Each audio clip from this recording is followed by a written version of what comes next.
we have Student Dream Money Matters, and presenting will be Amanda Baker. So welcome Amanda to the stage.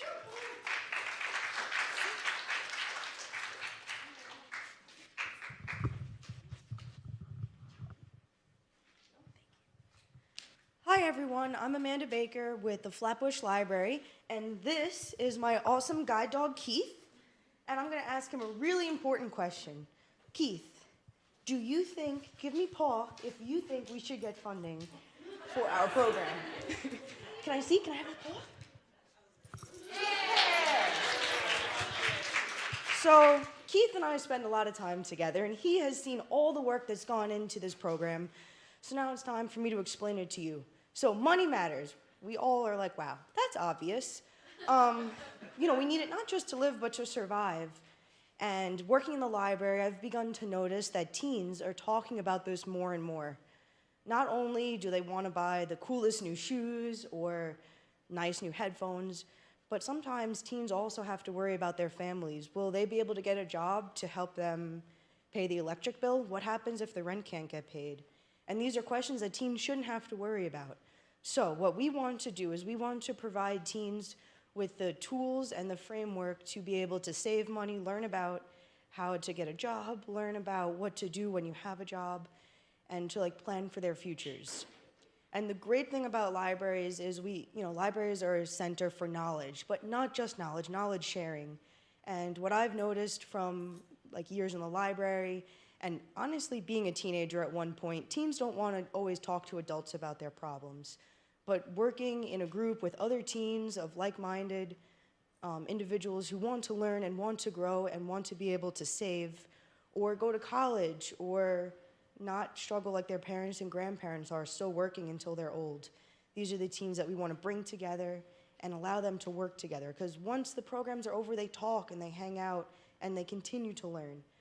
So the plan for Student Dream is to come into a community where teens are already checking out finance books, already wondering, how are we going to be able to afford those shoes? Can I go to college? If I don't go to college, how can we earn money? And with these questions, Student Dream aims to empower them and make them feel like anything is possible. Thank you.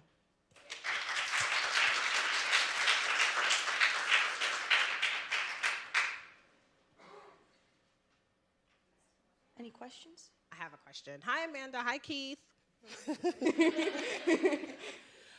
So we know this is a really important subject for anyone from birth to senior.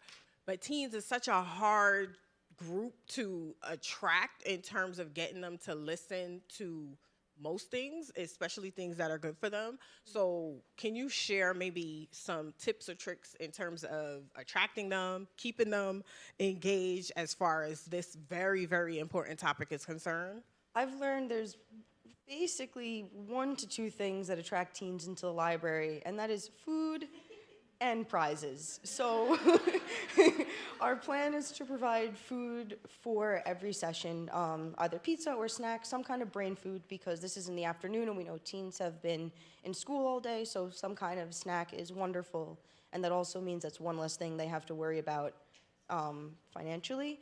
But also, we have a reward system. So for every program that you attend, you can get small prizes like an awesome anime keychain or things like that. And for participants who come to all of the sessions, they will receive a gift card to Applebee's or Amazon. No problem. Thank you, Amanda and Keith. I was happy to see that this would help students to build and use their social-emotional skills, and I'm interested in your outcomes. You said that you'd provide surveys with emojis. I'm wondering if you could give us a sense of what type of questions you would ask, and also how you'd use the FinHealth Score Toolkit to gauge, improvement in their skills. So what we plan to do is we don't want to stress teens out too much, but each week, so we have a schedule of things that we want to teach them. So some of the first sessions are going to be basic money management, and then moving into how to go to college. And then after that, we're going to really ask the teens, what do they want to learn? And gear our sessions towards their desires, because they're the ones that need to know this information. And then afterwards, we'll come up with a few surveys And just like a couple of basic questions to this session, help you find your way. Do you have any future questions?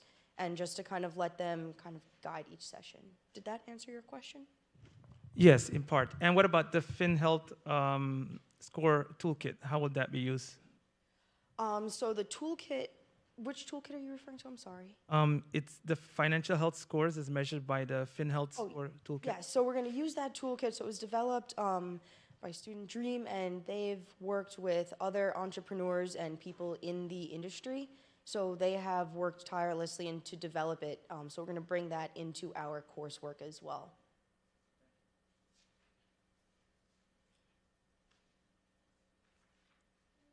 Any other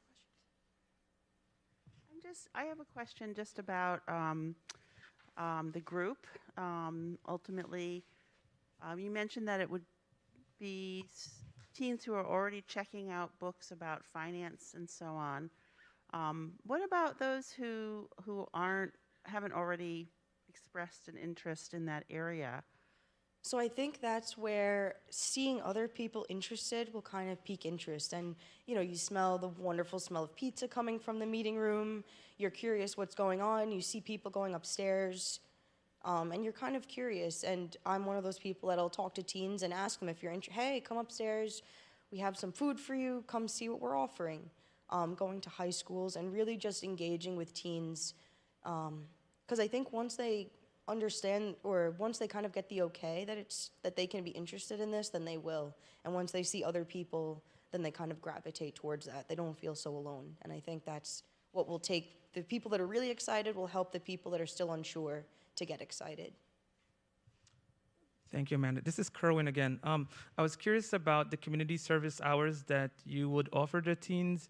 I was happy to see that because I think it's not incentive to draw students.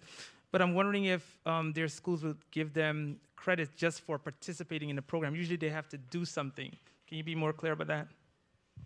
I think we would talk to each school to see what the teens would need to do, because we can always develop things where maybe they can get hours if they talk in front of their class in school, or maybe help us create flyers or talk to teens throughout the library, help us at community centers. Sometimes hearing teen voices also attracts them.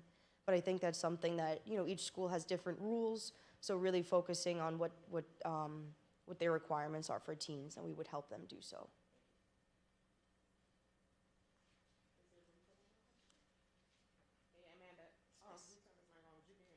Hey, it's Tiffany. I'm just wondering, do you have any plans for how the sessions will be facilitated? Is it all going to be just a PowerPoint presentation, or how do you intend to engage the kid? When I think about stuff like this, like my son would probably want to go to something like this, but he doesn't do well with just reading a lot of text. Like, he needs to be engaged in other ways. Are there plans to do any other type of engagement besides text and PowerPoints? I think sometimes just doing it really is what teens need to do, and sometimes we can't put a whole bunch of money in their bank account. I wish I could, but kind of having them go through mock budgets, or learning about how to, there's accounts where you can make fake stocks and learn how that process goes.